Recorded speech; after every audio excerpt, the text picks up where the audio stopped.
Hey, it's Russ from the Infectious Groove Podcast. This week we're going to focus on the new Third Man Records Vault, Vault 47, Jack White Live at the Masonic Temple. Here we go.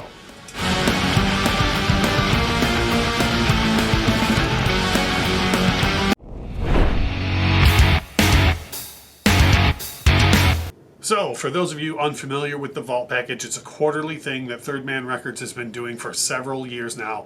Runs about $60 per quarter to join it.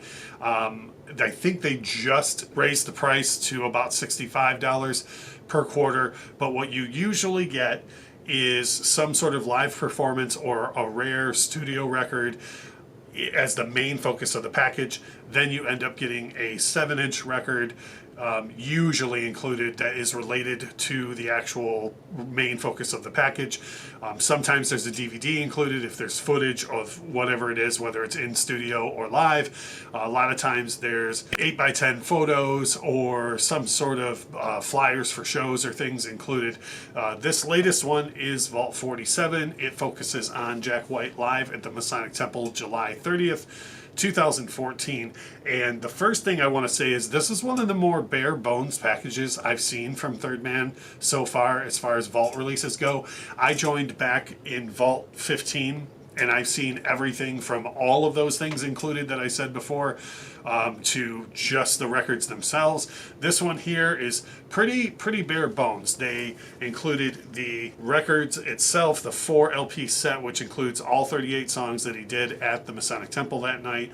And then in addition to that, you get a 7-inch, which again, like I say, sometimes these 7 inches are related, sometimes they're not. This 7-inch is actually from Jack White's Saturday Night Live performance that he did just this past year in late 2020. So it is Jack White Live, but it's not from Detroit or anything along those lines. It's not directly related to the main show. The sound on the 7-inch is fantastic. It was mixed by the engineers at Saturday Night Live for the live performance. If you haven't seen this performance, you can see it on YouTube easily on NBC's channel or the Saturday Night Live channel.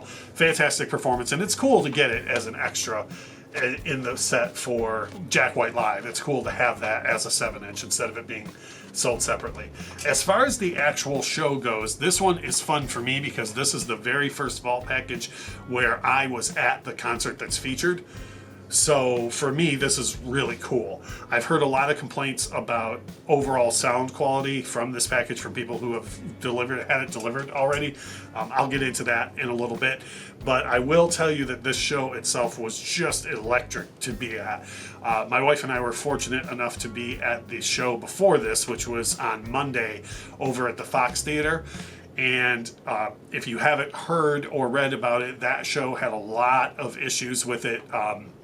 Jack was really just not interacting well with the audience, seemed to be very upset with people, more interested in their cell phones than the actual performance. There was a very long break early in the show, and then Jack came back and kind of pulled it together and ended up having a good show overall, but just not the show that we were hoping for.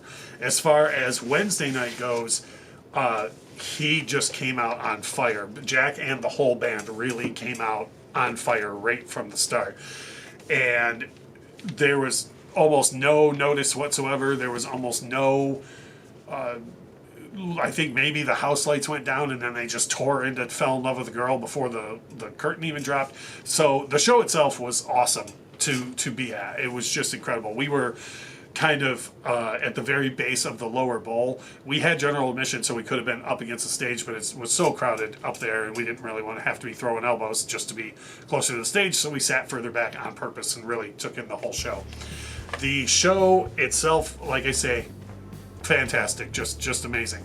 Now, let's get into some of what I've heard you might even call quality control issues as far as the mix and how this release sounds.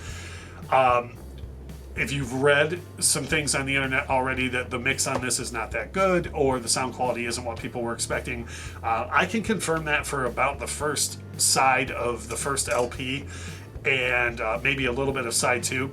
It might just be a soundboard issue because I remember when we were at the actual show, it was unbelievably loud, like way louder on Wednesday night than it was on Monday night. And I don't know if it was a sound issue or what it was in the actual venue, but to my ears, this really picks up after about the first side and a half. And it also, maybe it's just me, but I very much love cranking up live records, just letting them fly. And it's the louder I cranked it, the better it sounded to me. Could be a combination of things. It could be that I just like to listen to live records really, really loud. It could be that I was at the actual show and that's how it was there.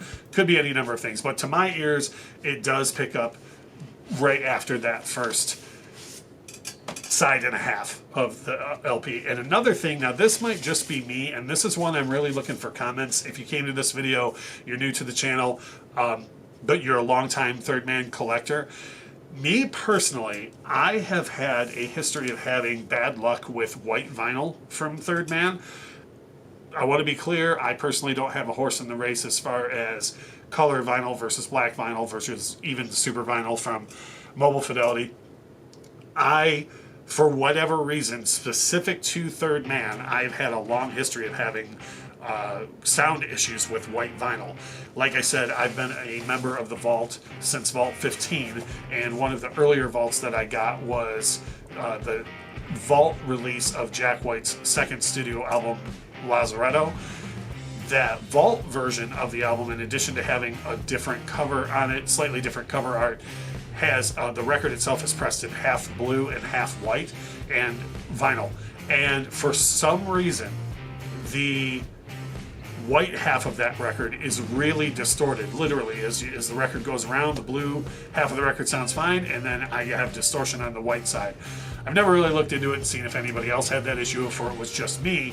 And I have had at least one other live Vault set with white in the mix on the vinyl that seemed to sound fine to me. But that, for me, was a big drawback for this, in addition to the poor mix on in all of side A and some of side B. The white vinyl itself is really noisy for some reason. And so that's not only distracting, but it kind of adds to the issues with the sound mix in the first place. So very, very odd. And the other thing I said about this particular package being bare bones is that the pictures that you get are the album covers, which is great. The actual individual album covers, that's fine. But usually the Third Man Vault will have professionally shot 8x10s or some sort of other package that comes with it that you see more of the actual show. So that was kind of odd to me that it didn't include that this time around. I don't know if any footage was shot of the show, so I can't say if they could have put a DVD in here and they didn't. I don't know that for sure.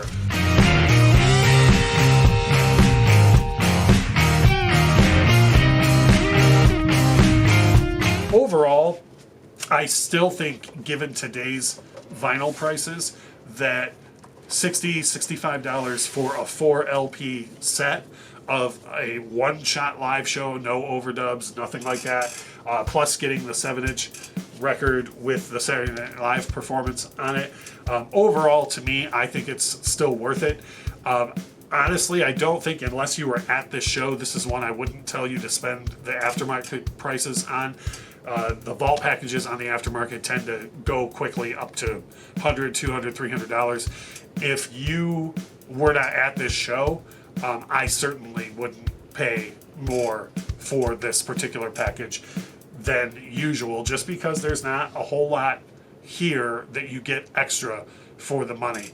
And I don't know if this one will rise. I never know if they'll rise in price or not. I don't look at the aftermarket much because I have no interest in selling any of my records, so I don't really look at that too much. I just know I've heard other people say that they have Vault packages they didn't order in the pre-order process, and then they ended up paying more for in the aftermarket, which is a bummer.